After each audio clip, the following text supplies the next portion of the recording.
So I started videoing this morning, but my phone battery died on the other phone. I didn't realise it was so low. What I'm doing is, this is last year's crop, or the remains of last year's crop, and most of it is pretty dry and, you know, pretty useless, but some of it is starting to sprout a little bit. So what I'm going to do is I'm going to split these apart, chuck away everything that's no good, that's too dry in there, and see if I can plant some of these. And the way I'm going to plant them is in this potato bucket that I used for, I've harvested some of my potatoes this year.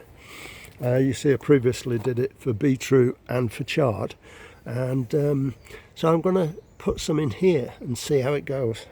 So I'll see what I get and come back to you.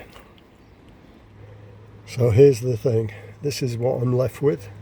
Not sure if these will be viable, even one of them, but I want to do something with them. I don't want to just chuck them all away. I've actually chucked the vast majority away into my rubbish pile, which will go in the compost. But these are going to get planted, and let's have a look at that later.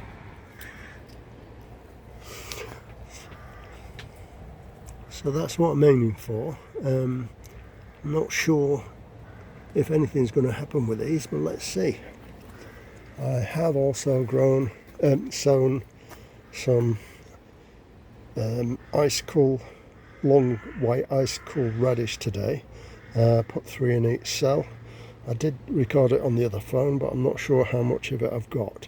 So this has been sat in the water bath, and I'll be putting those on the shelf just now. Okay, I'll finish off these. I'll push them down slightly and give it a watering in, and we'll see what happens. If anyone has ever done similar, let me know how it turned out. I have no idea.